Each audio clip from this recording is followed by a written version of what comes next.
न मिलाएगा जो गले मिलोगे तफाक से, ये नए मिजाज का शहर है। मुझे ऐसी जन्नत नहीं चाहिए जहाँ से मदीना दिखाई न। उजाले अपनी यादों की हमारे साथ रहने दो, न जाने किस गली में जिंदगी की शाम हो जाए। उर्दू अदब की दुनिया गुरुवार को उस वक्त गहरे सन्नाटे में डूब गई जब मोहब्बत, तन्हाई और जिंदगी को अपनी गजलों में नई आवाज देने वाले मशहूर शायर पद्मश्री डॉक्टर बशीर बद्र हमेशा के लिए दुनियाए फानी से रुखसत हो गए। बकरीद के दिन 91 वर्ष की उम्र में उन्होंने भोपाल के ईदगाह हिल्स स्थित अपने निवास पर आखिरी सांस ली। बशीर साहब की पत्नी राहत बद्र ने ही सोशल मीडिया अकाउंट से ये स्टोरी साझा की और लिखा, बशीर साहब लिफ्ट अस प्रेयर्स।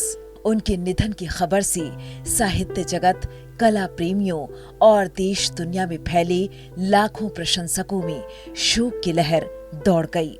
बशीर साहब ने भोपाल में बस जाने के बाद फतेहगढ़ के जिस बशीर मंजिल को अपना आशियाना बनाया, जिस घर में देश दुनिया के लोग उनसे मुलाकात के लिए आया करते थे, उसी घर के कमरे में उन्होंने आखिरी सांस ली।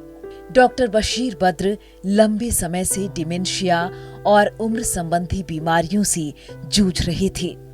बीमारी के चलते उनकी याददाश्त लगभग खत्म हो चुकी थी और वे अपने करीबियों को पहचानने में भी असमर्थ हो गए थे।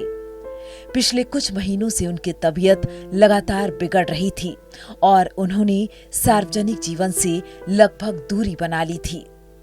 मुशायरों से भी किनारा कर लिया था, लेकिन पत्नी डॉक्टर राहत बद्र और बेटे तैयब की देखभाल की वजह से बशीर साहब पूरी तरह यादाश्त चली जाने के बाद भी 91 बरस की उम्र तक हमारे बीच रहे। 60 साल मुशायरों की दाद लूटने वाले शायर बशीर साहब लफ्जों के जादूगर थे, लेकिन डिमेंशिया ने उन्हें ऐसा घेरा कि आज अपनी बात मुकम्मल करने अल्फाज तलाशते थे। उनके आखिरी दिनों में लफ्ज जुबान का साथ छोड़ने लगे थे, लेकिन डॉक्टर राहत बद्र और उनके बेटे तैयब डिमेंशिया से लड़ने की कोशिश में बशीर साहब के साथ खड़े होते।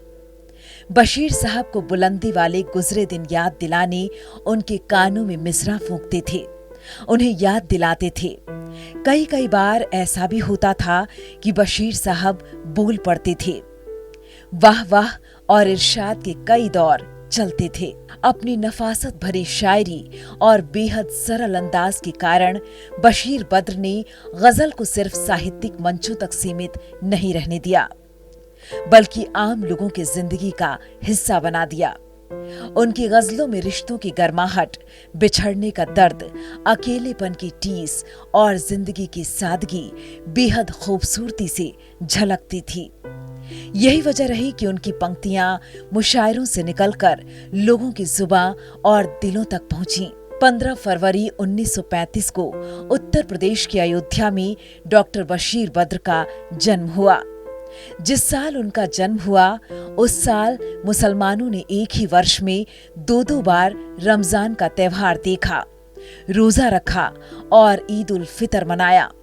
उन्होंने अलीगढ़ मुस्लिम विश्वविद्यालय से उच्च शिक्षा और पीएचडी की पढ़ाई पूरी की थी। बाद में मेरठ कॉलेज में उर्दू विभागाध्यक्ष के रूप में लंबा समय बिताया और शिक्षा के क्षेत्र में भी महत्वपूर्ण योगदान दिया। डॉक्टर बशीर बद्र के हिंदी में 1 दर्जन से अधिक गजल संग्रह प्रकाशित हुए, जबकि उर्दू में उनके 7 चर्चित संग्रह साहित्य जगत की अमूल्य धरोहर माने जाते हैं। उनकी कई मशहूर पंक्तियां आज भी लोगों की यादों में जिंदा हैं और नई पीढ़ी के शायरों के लिए प्रेरणा बनी हुई हैं। उनके निधन पर देश भर के साहित्यकारों, शायरों और सांस्कृतिक जगत से जुड़े लोगों ने गहरा दुख व्यक्त किया है। डॉक्टर बशीर बद्र के जाने के साथ उर्दू शायरी का एक ऐसा दौर समाप्त हो गया जिसने अल्फाजों को एहसास की सबसे खूबसूरत शक्ल दी।